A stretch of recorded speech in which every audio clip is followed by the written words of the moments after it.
And then as you have set this foundation, both from the cost side and standardization, this is when you can start taking, an outside-in perspective. So you can start looking at, okay, what are customers really demanding of us? And not just, focusing on what we can do from an internal perspective. And there you can then start, differentiating. So that you set up different service levels, you have different service catalogs for different customer categories. And also within these three main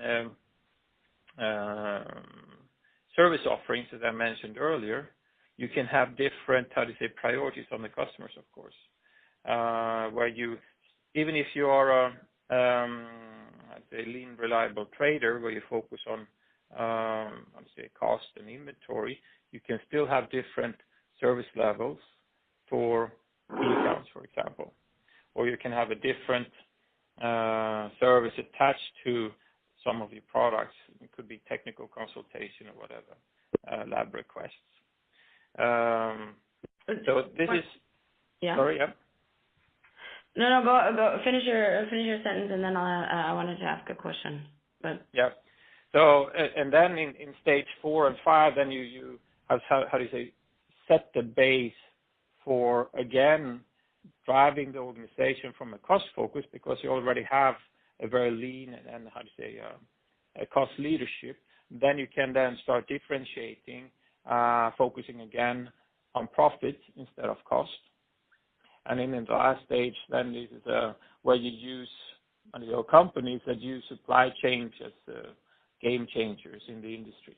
There are not that many examples, but one of them was Dell, where they basically changed the whole industry on building computers 15 years ago. Of course, everyone else was very quick to adapt to that model. But yeah, these are basically the 5, I would say, maturity levels that I use and we use. It's a Gartner model, by the way. What's it and called? Then we tried supply chain maturity model. You said the Gartner model, something like that? Gartner. Gartner is Gartner.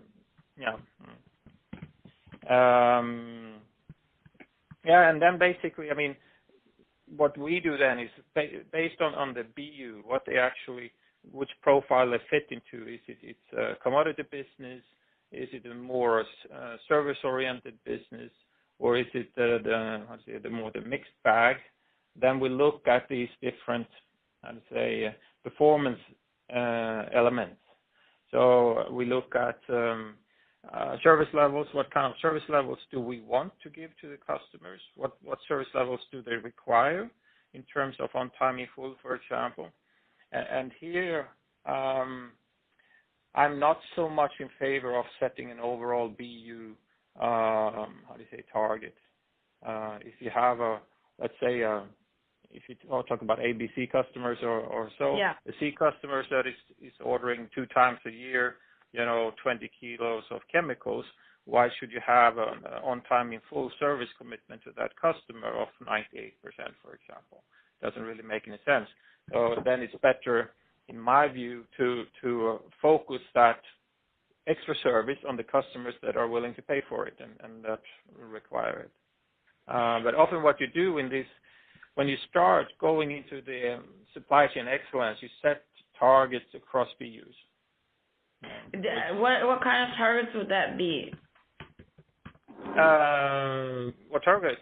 In terms of the supply chain, because so one of the challenges, and that's why we also find it interesting to talk to you also about Clariant.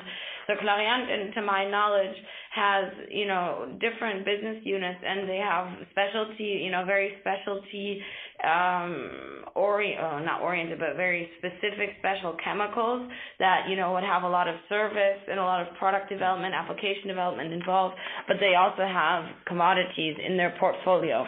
And so, as you just mentioned yourself before, the commodity approach, also in terms of what do customers want and how do you need to adapt to the customer's requirements, are different than in the specialty industry. Also in terms